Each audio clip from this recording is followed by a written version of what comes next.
Langit senja menggantung muram saat Letnan Arya Wicaksana melangkahkan kaki ke rumahnya di pinggiran Magelang, usai penugasan panjang di perbatasan.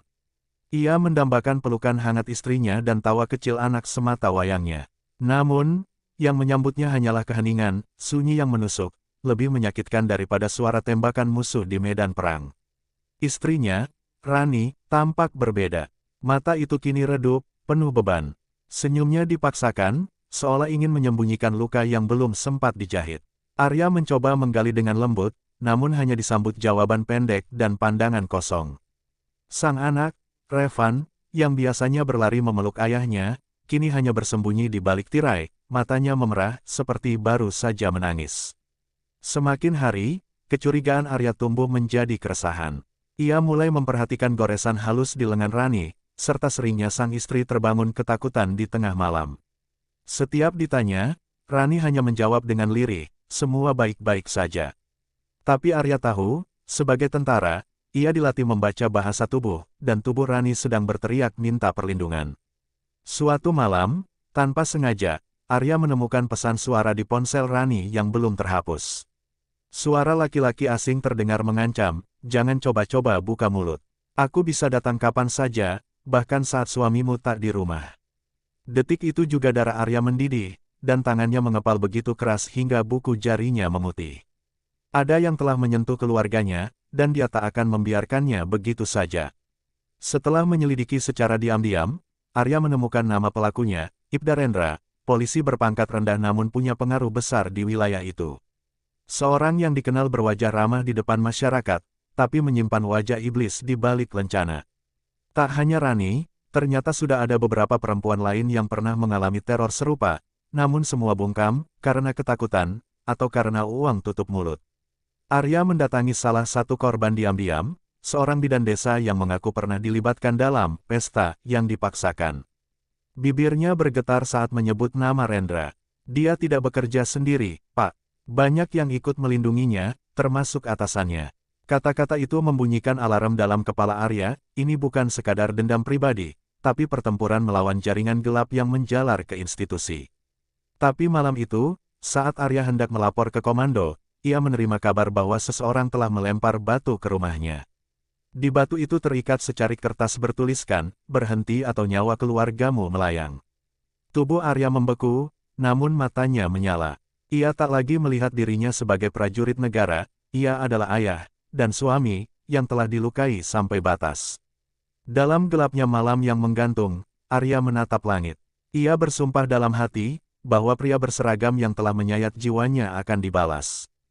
Tapi bukan dengan emosi, melainkan dengan presisi seorang tentara yang tahu bagaimana menghancurkan musuh tanpa sisa.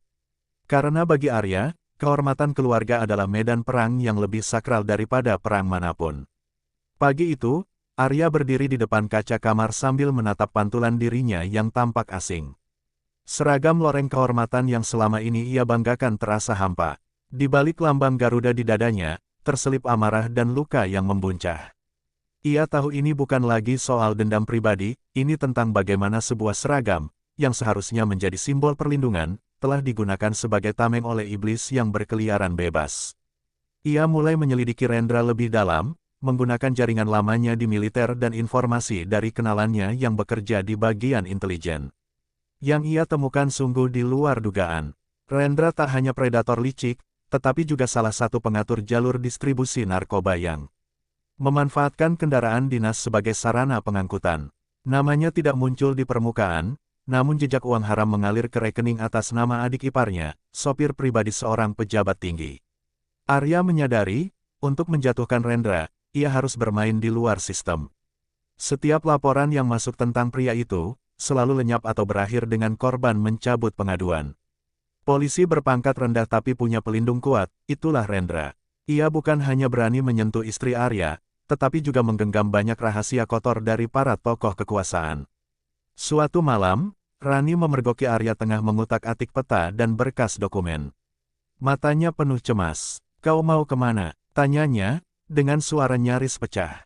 Arya menatapnya lama sebelum menjawab, "Aku hanya ingin kita aman, Ran.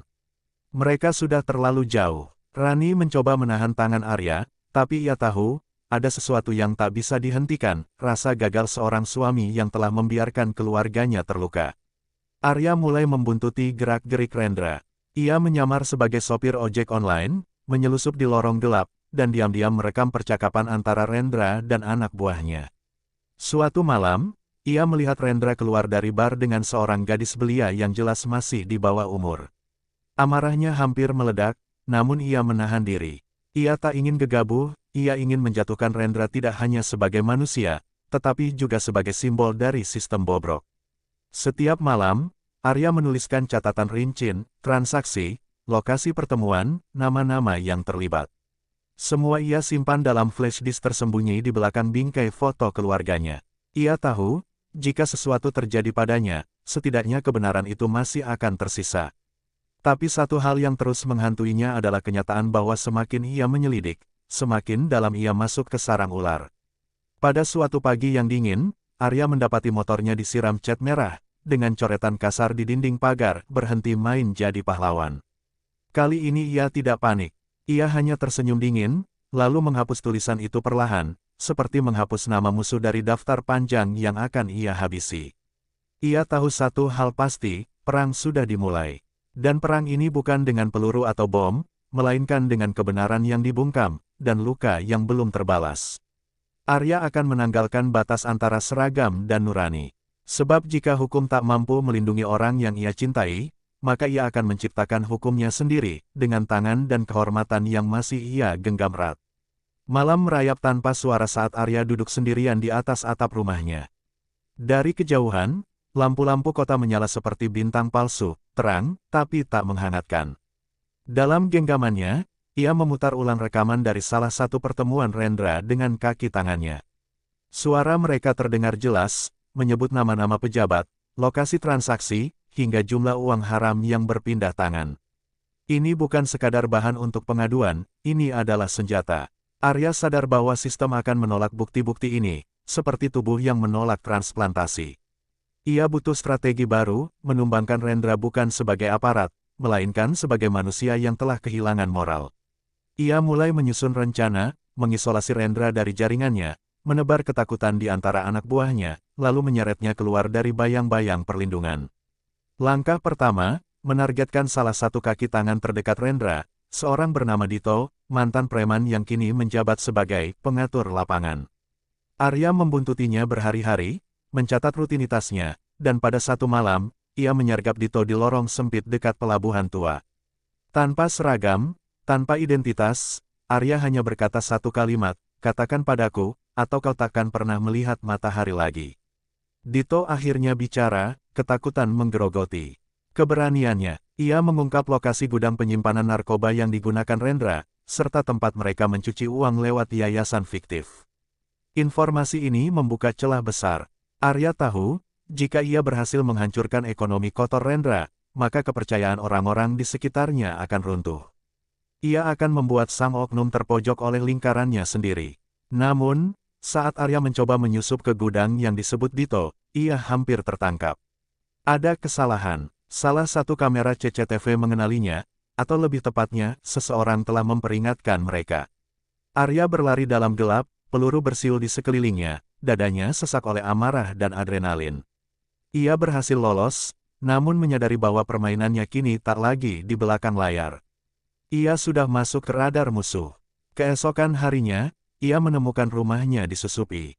Tidak ada yang hilang, tapi tempat tidur anaknya tampak acak-acakan. Pesan itu jelas, mereka bisa masuk kapan saja. Rani menatap Arya dengan mata berkaca-kaca. "Kita harus pergi dari sini," bisiknya. Tapi Arya hanya memeluk istrinya erat. "Belum, kita belum aman. Aku belum selesai." Dalam keheningan malam berikutnya, Arya mulai mengedit rekaman suara, membuat klip pendek berisi percakapan Rendra dengan suara aslinya. Ia mengunggahnya secara anonim ke media sosial lokal. Reaksi muncul cepat, warga mulai bertanya-tanya, media mulai memburu klarifikasi, dan pihak kepolisian pun mulai gelisah. Arya tahu, ia sudah mulai mengikis topeng yang selama ini dikenakan Rendra. Namun ia juga tahu, musuh yang terdesak adalah musuh yang paling berbahaya. Dan di balik senyuman manis Rendra, kini menyala bara dendam yang tak kalah panas. Operasi senyap yang dimulai oleh Arya kini memasuki babak baru, bukan lagi sekadar infiltrasi, tapi perang psikologis yang bisa meledak kapan saja. Awan hitam menggantung di langit saat Arya memacu motornya ke daerah kumuh di ujung selatan kota, tempat yang disebut Dito sebagai lokasi pertemuan khusus para penyalur. Meski hujan mulai turun, Arya tetap melanjutkan perjalanan, basah bukan masalah, yang penting ia bisa menyaksikan langsung bagaimana Rendra menjalankan bisnis kotornya. Dari balik rimbunan bambu, ia melihat mobil Fortuner hitam berhenti. Dari dalamnya, turun sosok yang sangat dikenalnya, Rendra, dengan setelan rapi, senyum lebar, dan aura licik yang menguap dari setiap geraknya. Arya tak bergerak, matanya mencatat setiap detil. Rendra menyapa orang-orang di sekelilingnya seperti saudara lama. Tangannya menjabat, mulutnya menebar janji. Tak ada tanda-tanda ketegangan, seakan dunia belum tahu siapa dia sebenarnya. Di situ Arya sadar, inilah kekuatan utama Rendra, topeng. Ia bermain dalam sistem dengan wajah dua sisi, malaikat bagi rakyat, iblis bagi mereka yang lemah dan tak bersuara. Beberapa jam setelah pertemuan itu, Arya pulang. Tapi sesampainya di rumah, ia mendapati suasana mencekam. Pintu belakang terbuka, kaca jendela pecah, dan suara isak kecil terdengar dari dalam kamar. Ia berlari, dadanya hampir meledak, hanya untuk menemukan Revan bersembunyi di kolong tempat tidur dengan tubuh menggigil. Mereka datang, ayah, mereka bilang kau harus berhenti. Rani mencoba menenangkan anak mereka, tapi air matanya mengalir deras. Arya tak berkata apa-apa, hanya mengepalkan tangan dan keluar rumah dengan napas memburu. Kali ini batasnya telah dilampaui. Ancaman sudah berubah menjadi aksi. Dan tak ada kata maaf bagi yang mengusik keluarganya sampai sejauh ini. Dengan jaringan lamanya, Arya mengatur pertemuan rahasia dengan seorang anggota Intel TNI yang dulu satu misi dengannya, Serka Dani. Dalam ruang sempit dan gelap, Dani menyodorkan map tebal berisi arsip internal kepolisian. Rendra pernah hampir dipecat karena laporan pelecehan, namun lolos setelah seorang komisaris membersihkan namanya. Ada indikasi pemerasan, kolusi, bahkan pembunuhan yang disamarkan sebagai bunuh diri. Arya, Dani memperingatkan, kau bukan sedang berhadapan dengan satu orang. Ini seperti merobek daging busuk dari tubuh yang masih hidup. Mereka akan melawan, tapi Arya hanya tersenyum dingin. Maka biarkan aku menjadi luka yang tak bisa mereka sembuhkan. Beberapa hari kemudian, Arya menyebar kabar palsu ke salah satu informan Rendra, bahwa dirinya memiliki rekaman transaksi besar yang akan diserahkan ke pihak militer. Ia tahu Rendra akan bereaksi, dan ia ingin mengujinya. Umpan dilempar, dan tak butuh waktu lama hingga seseorang menelponnya dengan suara menyamar, menawarkan pertemuan di gudang kosong kawasan industri. Datang sendiri, katanya. Arya tahu ini jebakan, tapi justru itu yang ia inginkan. Ia mengisi senjata kecil yang selalu ia simpan di belakang sabuk, menyelipkan pisau taktis di sepatu, dan memasukkan flash disk kosong ke saku jaket. Sambil menatap wajah anaknya yang tertidur dan istri yang terlelap dengan mata masih bengkak, ia berbisik, maafkan aku. Aku harus mengakhiri ini. Lalu ia melangkah ke malam, menantang musuh yang selama ini hanya berani bermain di bayang-bayang. Gudang tua itu sunyi, diterangi hanya oleh satu lampu gantung yang berkedip pelan seperti napas terakhir lilin menjelang padam. Arya tiba 10 menit lebih awal, menyisir setiap sudut dengan naluri tempurnya yang masih tajam. Ia tahu, bukan hanya kamera tersembunyi yang mengincarnya, tapi juga peluru. Dan malam ini, ia tidak membawa harapan pulang, hanya tekad untuk menghadapi apapun yang menunggunya. Tak lama, sebuah mobil hitam berhenti di luar. 4 pria bertubuh kekar keluar lebih dulu, lalu disusul oleh seseorang yang tak asing lagi, Rendra, dengan senyum sinis dan mata yang menyimpan racun. Arya, sapanya seolah mereka sahabat lama, aku selalu penasaran, seberapa jauh seorang tentara akan bertahan jika yang dia lindungi diancam dari dalam rumahnya sendiri. Arya tak menjawab, ia hanya melempar flash disk kosong ke lantai. Kau datang untuk ini, bukan? Rekaman transaksi, wajah-wajah pejabat, suara anak buahmu memohon ampun, tapi aku datang untuk sesuatu yang lain. Tatapannya menembus dada Rendra, bukan hanya membenci, tapi menelanjangi kebusukan yang bahkan Rendra sendiri coba sembunyikan. Namun Rendra tak datang hanya untuk bermain kata. Ia memberi aba-aba halus, dan 2 orang anak buahnya menarik senjata. Arya sudah bersiap. Dengan gerakan cepat dan akurat, ia menendang meja besi di depannya, membuat lawan terhuyung.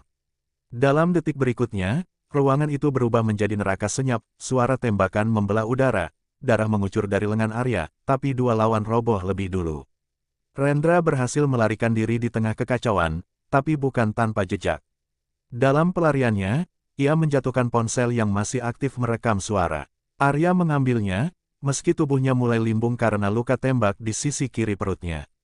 Ia tahu ia tak bisa lama di sana, tapi ponsel itu adalah kunci, bukti suara yang selama ini ia butuhkan untuk membongkar semuanya. Dengan sisa tenaga, Arya berhasil kabur ke tempat persembunyian Serkadani. Luka di perutnya dibalut seadanya, dan sementara darah menetes di lantai, Arya memutar rekaman yang tertinggal. Suara Rendra terdengar jelas, "Jangan khawatir soal anaknya. Kalau si bocah itu rewel, kita tahu cara membungkamnya selamanya." Kata-kata itu menancap di dada Arya lebih tajam dari peluru manapun. Dani memandangnya lama, lalu membuka koper tua dari masa dinasnya, berisi dokumen rahasia, alat penyadap militer, dan koneksi ke jurnalis investigatif yang dulu pernah menyelamatkan mereka dalam misi luar negeri. "Kita buka perang ini sekarang, Arya. Bukan hanya padanya, tapi pada semua yang membuat iblis seperti dia." Tumbuh subur. Arya mengangguk, matanya mulai berkaca, bukan karena takut, tapi karena untuk pertama kalinya, ia tak lagi sendiri. Malam itu, di tengah luka dan kabar bahwa Rendra masih berkeliaran, Arya dan Dani mulai menyusun langkah terakhir. Bukan lagi operasi senyap, tapi serangan balik. Jika keadilan tak punya kaki untuk datang, maka mereka akan memanggulnya sendiri. Dan dalam kegelapan yang menelan kota, dua mantan prajurit itu menjadi cahaya kecil, cukup untuk membakar seluruh istana kebusukan. Langit pagi berwarna kelabu saat Arya berdiri di depan makam seorang jurnalis investigatif bernama Gilang, sahabat Dani yang tewas dalam kecelakaan misterius setelah menyelidiki kasus korupsi aparat. Arya tak mengatakan sepatah kata pun, ia hanya meletakkan ponsel Rendra di atas nisan dan berbisik, "Aku akan teruskan apa yang kau mulai." Ia tahu, perang yang sedang ia jalani bukan hanya soal dendam pribadi, tapi pertarungan panjang antara kebenaran dan kekuasaan. Sementara itu, Dani menyebarkan rekaman suara Rendra ke jurnalis anonim yang beroperasi di dunia bawah media digital. Dalam waktu kurang dari 24 jam, potongan suara itu meledak di media sosial. Masyarakat bereaksi, beberapa menyebutnya rekayasa, tapi sebagian besar mulai mencium bau busuk yang selama ini ditutupi dengan uang dan pangkat. Pihak kepolisian pusat langsung menggelar konferensi pers, namun jawabannya gamang. Mereka seolah tak tahu harus memihak siapa. Rendra murka, ia tahu siapa yang berada di balik bocornya rekaman itu. Ia mengerahkan orang-orangnya untuk mengintai rumah Arya dan Dani. Bahkan, rumah tetangga Arya dilempar bom Molotov sebagai peringatan. Arya segera memindahkan Rani dan Revan ke tempat aman yang hanya ia dan Dani yang tahu. Namun malam itu, sebelum berpisah, Revan sempat bertanya dengan polos, "Ayah, kita sedang berperang, ya?" Arya menatap matanya dan menjawab dengan suara lirih, "Ya, Nak. Tapi bukan dengan senjata, dengan keberanian." Dalam kondisi penuh tekanan, Arya kembali melacak lokasi Rendra lewat sinyal GPS dari ponsel yang tertinggal. Lokasinya mengarah ke sebuah villa mewah di perbukitan, milik seorang mantan jenderal yang telah pensiun tapi punya hubungan gelap dengan para bandar besar. Arya tahu, itu bukan hanya tempat persembunyian, itu adalah markas kekuatan terakhir Rendra. Menyerang ke sana berarti masuk ke sarang naga. Dani mencoba mencegahnya. "Kalau kau ke sana, itu taktik bunuh diri," katanya tegas. Tapi Arya hanya menatapnya lekat-lekat dan berkata, "Ada saatnya manusia harus memilih, hidup berlutut, atau mati berdiri." Dani akhirnya menyerah dan memutuskan ikut, bukan karena yakin akan selamat, tapi karena tahu tak ada kemuliaan dalam membiarkan seorang saudara bertarung sendirian. Di malam penyerbuan, hujan turun deras, menyembunyikan jejak kaki di tanah basah. Arya dan Dani menyusup dari sisi utara villa, memutus aliran listrik dan menonaktifkan kamera keamanan. Mereka berdua seperti bayangan dalam gelap, bergerak cepat dan senyap. Satu persatu penjaga dijatuhkan, hingga mereka tiba di ruang bawah tanah tempat Rendra sedang melakukan pertemuan tertutup dengan 3 orang penting yang tak ingin wajah mereka dikenal publik. Ketegangan mencapai puncak. Dani menodongkan senjatanya ke arah para tamu gelap itu, sementara Arya menarik Rendra ke dinding dan menghajarnya habis-habisan. Darah mengucur dari hidung dan mulut si polisi busuk itu. "Kau mengira semua akan selesai dengan intimidasi?" bentak Arya. Tapi Rendra hanya tertawa pelan, bahkan dalam kesakitan. Bunuh aku, Arya, dan kau akan jadi buronan. Tapi kalau kau lepas aku akan bebas lagi. Seperti biasa, Arya menodongkan pistol ke kepala Rendra, jarinya nyaris menarik pelatuk. Tapi sebuah suara kecil di kepalanya, suara anaknya, membuatnya terhenti. Ia menyadari bahwa membunuh Rendra bukanlah akhir dari segalanya. Sistem harus dipermalukan secara terang-terangan. Maka Arya mengikat Rendra, menyeretnya keluar, lalu menyambungkan panggilan video langsung ke jurnalis anonim. Inilah wajah kejahatan di balik seragam, katanya. Dan inilah bukti yang kalian butuhkan. Tindakan itu bukan hanya aksi, tapi pernyataan perang. Pagi itu kota tak seramai biasanya. Tayangan berita di televisi, radio, hingga media sosial dipenuhi dengan satu nama, Ibda Rendra Saputra, tersangka utama jaringan kriminal berseragam. Cuplikan video yang dikirim Arya tersebar luas. Wajah babak belur Rendra, suara pengakuannya, serta latar villa mewah yang menjadi markas korupsi, semuanya tak bisa dibantah. Tapi bagi Arya, kemenangan ini terasa hampa. Karena sejak video itu diunggah, ia tahu waktunya sebagai pria bebas sudah habis. Pemerintah bergerak cepat. Satuan Khusus Mabes Polri mengepung villa beberapa jam setelah video itu viral. Rendra ditangkap dalam keadaan terikat, dan 3 tamu gelap lainnya, 2 pejabat daerah dan seorang pengusaha tambang, ikut terseret. Namun mereka tidak menyebut nama Arya.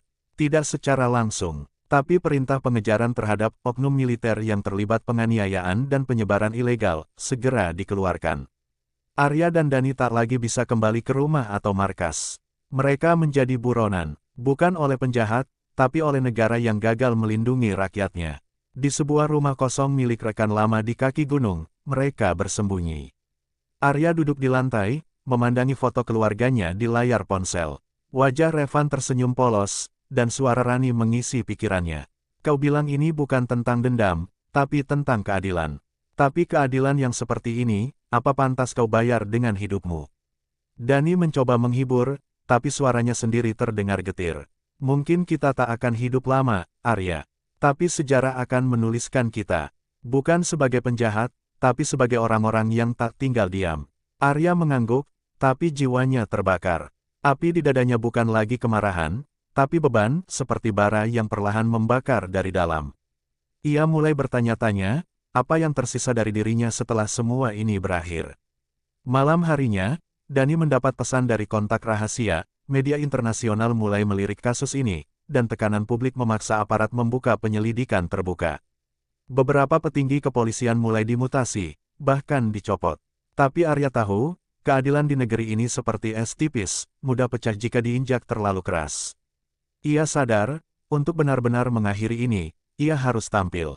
Muncul dari bayang-bayang, menghadapi segalanya. Rani diam-diam mengirimkan pesan suara kepadanya.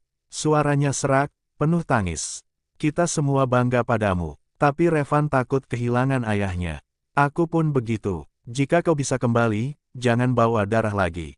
Bawa harapan. Kata-kata itu menusuk Arya lebih dalam dari peluru manapun.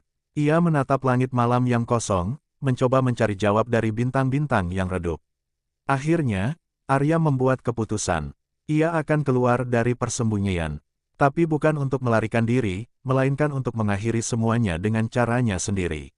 Ia akan menyerahkan diri ke markas militer, membawa semua bukti yang tersisa, dan memaksa sistem untuk melihat wajahnya, wajah seorang prajurit yang terluka, tapi tak pernah menyerah. Ia tahu mungkin tak akan selamat, tapi dalam hatinya, ia sudah siap. Karena bagi Arya, keadilan bukanlah tentang menang, tapi tentang berani berdiri, bahkan saat dunia memaksamu berlutut. Dan malam itu, dengan senjata yang ia tinggalkan, dan langkah kaki yang mantap, Arya berjalan ke arah yang tak pasti. Membawa luka, membawa nama keluarganya, dan membawa api dalam dada yang takkan pernah padam. Langkah Arya terasa berat saat ia memasuki gerbang markas militer tempat ia pernah mengabdi. Seragam yang dulu ia kenakan kini hanya menjadi kenangan, ia hadir tanpa lambang, tanpa pangkat, hanya dengan ransel lusuh berisi dokumen, rekaman, dan satu surat terakhir yang ia tulis untuk Rani dan Revan. Para petugas yang berjaga langsung mengenalinya. Ada keheningan aneh saat mereka memanggil atasannya. Semua tahu siapa Arya, tapi tak satu pun tahu harus bersikap seperti apa. Di ruang interogasi yang sunyi, Arya duduk tegak. Seorang kolonel senior masuk, menatapnya lama, lalu meletakkan map merah di atas meja. Kau tahu, yang kau lakukan bisa membuatmu dicap pengkhianat, katanya. Arya menatap lurus ke depan. Jika menyelamatkan anak dan istri saya dari tangan iblis membuat saya pengkhianat, maka saya rela. Suaranya tenang, tapi penuh luka. Kata-katanya tak menggertak, justru mencerminkan seseorang yang sudah kehilangan segalanya, kecuali keyakinan. Arya menyerahkan semua bukti. Ia tak menawar hukuman. Ia hanya meminta satu hal, pastikan Rendra dan jaringan korupsinya dibongkar hingga ke akar. Tak lama, sidang militer digelar tertutup. Prosesnya cepat, terkesan terburu-buru. Arya didakwa melakukan tindakan di luar kewenangan, penyusupan bersenjata, dan penyebaran data rahasia. Tapi publik sudah tahu cerita sebenarnya. Masa turun ke jalan, tagar-tagar kami bersama Arya menggema di media sosial. Para jurnalis mulai menyebutnya, prajurit tanpa seragam, pahlawan tanpa medali. Namun negara tak mau kalah. Arya dijatuhi hukuman penjara selama 5 tahun. Tak ada amnesti, tak ada grasi. Tapi saat ia digiring keluar ruang sidang, mata rakyat melihatnya bukan sebagai kriminal, melainkan simbol perlawanan. Tangan-tangan di luar pagar penjara melambai. Beberapa mengangkat poster bertuliskan, kalau semua aparat seperti Arya, mungkin kami masih percaya hukum. Di dalam selnya, Arya menulis. Setiap malam ia mencatat kisahnya di selembar kertas sobekan, berharap suatu hari anaknya bisa membacanya. Revan, tulisnya dalam salah satu lembar, ayah bukan orang suci. Ayah pernah berdarah, pernah membenci, bahkan pernah ingin membunuh. Tapi yang paling ayah perjuangkan adalah membuatmu tumbuh tanpa takut, tanpa dihantui bayang-bayang kekuasaan yang menyakitkan. 5 tahun berlalu, saat gerbang penjara terbuka, Arya disambut oleh cahaya mentari pagi yang hangat dan pelukan Rani yang belum pudar. Revan kini remaja, tinggi menjulang, dan matanya penuh harapan. Tak ada lagi senjata di pinggang Arya, tak ada lagi baret di kepalanya.